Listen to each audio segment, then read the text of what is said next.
Well, hello, swing traders and other students of the financial markets. Welcome to the Market Breadth. Hey, this has been my favorite time of the year. As you know, when the market gets to extremes, I get more active in watching the market for trading opportunities, and the market has been oversold. Today, which is October 6th, we had a jobs report that initially the stock market reacted poorly to, and then the buyers stepped in. And you ask, well, why in the world would the market change its mind like that? Well, at some point, the selling gets extreme enough that all the motivated sellers are pretty much done.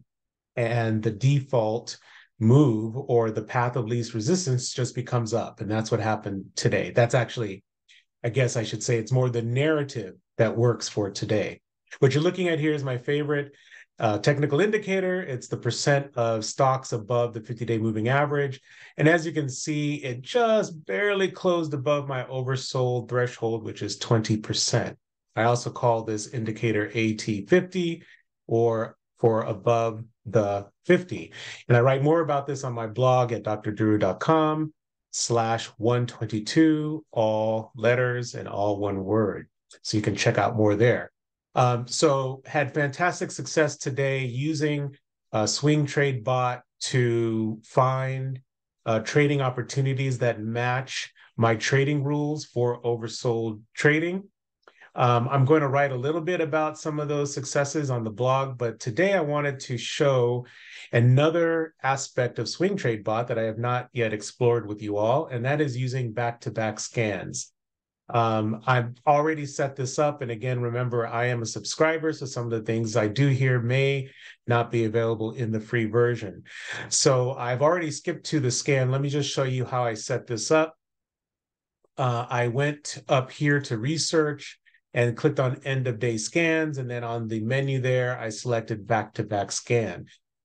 What a back-to-back scan allows you to do is to scan for stocks on one day and then filter those further by a technical signal for the second day. And you can even filter them further on the day after that. I just want to use two because today the stock market just barely went over my oversold threshold. I want to look for what are those stocks that are now at the early stages of what could be an extended rebound. That's the power of jumping out of these extreme conditions, is that the buying can continue for a while just because, again, the motivated sellers have already been washed out and they're probably not going to come back until the stock that they bailed out on has reached a certain amount of gains. You never know when that is, but that's kind of the mechanics to think about. The other thing I want to point out, though, before I go into this, is that earnings season starts at the end of next week with the financial services with banks. So that's going to be a dynamic that technicals may or may not flag for you on an individual stock. So just be careful that you know when your stocks are reporting earnings, particularly during this month of October. Crazy things can happen, whether to the upside or to the downside. Okay, so enough preamble. This is the back-to-back scan. So what I did is my first signal is going to be the strong but oversold. And if you remember from previous videos, and I encourage you to watch those previous videos if you haven't, I am being very selective with these particular scans in trying to find the strongest, best candidates to trade during these extreme oversold conditions. So what I want to do is look for those stocks that were oversold yesterday, but are considered strong by Swingtradebot's technical analysis or technical formulas. And then I want to see, of those stocks that were strong but oversold yesterday, which one of those crossed above their 50-day moving average. And again, that means that these stocks could be in the early stages of an extended run. So those are my two scans. I don't want a third signal. And then I'm starting the date of the first signal as yesterday, October 5th. I won't bother with these other filters, but you can do that. And again, remember, this blue button here allows you to filter your results even further. And as you know, I prefer to look at the results as charts. So that's what we're looking at here. So let's take a look. There's some candidates in here that I'll add to my watch list, but a lot of them are in industries that I'm skipping over. So this looks good. This is industrials, aerospace, and defense. This is BWXT. That looks good. I'm not going to take up time adding them to the watch list for this video, but I will add them later. I like that. CyberArk, I love anything cybersecurity. Now, the caveat with CyberArk is that it's already so far above the 50-day moving average that your risk reward for entering here is not so good because, again, you have to be prepared. But where's your loss point? Where you're going to hold this until it goes below the 50-day moving average again. And so this is your potential loss on the stop. Whereas for BWXT, for instance, your potential loss on a stop is only about a little over 1 point. Of course, the upside also is probably pretty limited up to maybe 2 points. And you can hope for a breakout, but again, this is October and the market's been under stress. So to hope for a breakout to new highs is really hoping for a lot. So let's continue to look. This is an energy, oil, and gas, so I'm not going to put it on my list, but I love this look here. This is a nice tight formation. So if I want to be an aggressive swing trader, I might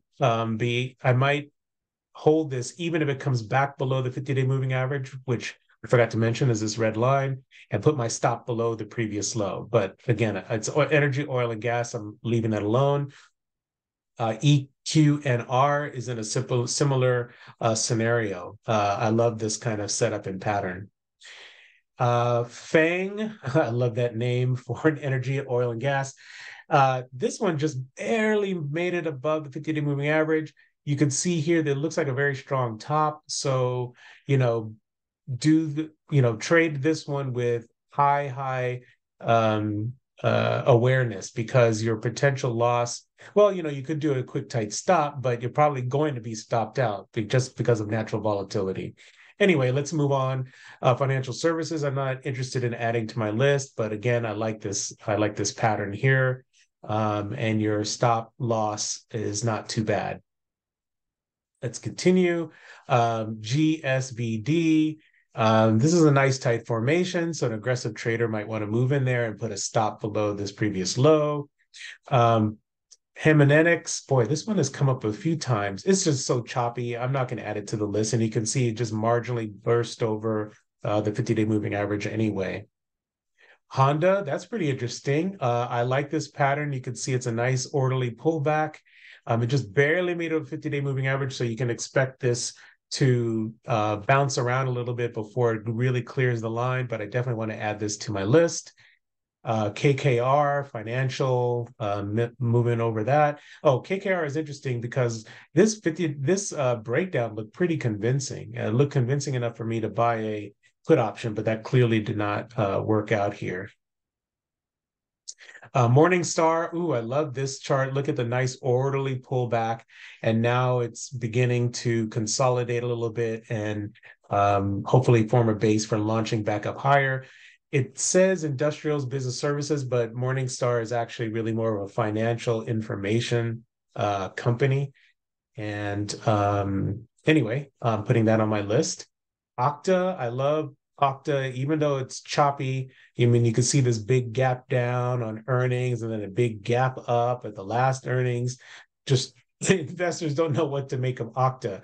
But it had a nice strong move today.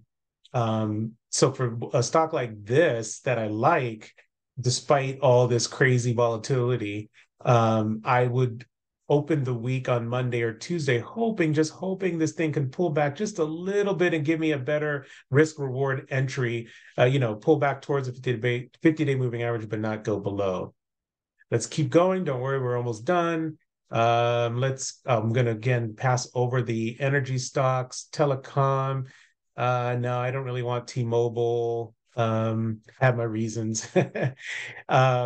Textron, this is interesting because you can see it just barely crossed over, and just that trading action of the last 2 months has just been a whole bunch of chops. So it doesn't offer much reward to me, in my opinion. Uber, I definitely don't like, just because this pattern here looks like a double top, and I wouldn't be surprised if Uber is much lower by the end of the year or early next year. I just don't like this pattern of a double top, and then the 50-day moving average is controlling the action with a lot of trading happening below it. So I don't really consider this much of a 50-day moving average breakout. UBS looks pretty good, but it's financial services, so it's not for me, but it could be for you. Again, just be well advised. And finally, we have Verana Systems. And even though this is a tight range, this company has just been very interesting to me, and it keeps coming up on various lists. I'm going to keep an eye on it and add it to my watch list. I probably won't trade it for a while though, but maybe after the next earnings cycle. So anyway, just as a quick review, again, this is a how to use Swingtradebot's back-to-back scan. And again, as a reminder, this allows you to stack your scans so that you get one population of stocks that meet the first criteria, and then the next day meet another criteria, and the day after that meet another criteria. So if you have any questions, just pop them in the question or comments under the video. You can subscribe to my video feed, or even better, subscribe to the blog at drduru.com/122. And just one more reminder, earnings season is starting next week. So earnings can overtake the technicals, although the technicals can sometimes indicate what's coming up. So just be well advised. What I do is I take profits on my most speculative names before earnings and just wait it out. And I have no regrets if the stock just zips up after earnings. I just like to get that risk out of the way. For my more long-term holdings, I just grit my teeth, hold tight, and just hope for the best. And, if it's a strong quality company and if it crumbles after earnings, then I just buy more. Again, all sorts of other conditions in place. So hopefully you found this helpful. And again, you can find me at drduru.com/122. I'm also at Twitter as Dr. Duru. So thanks for checking in, and I will see you the next time. Swing traders and other students of financial markets.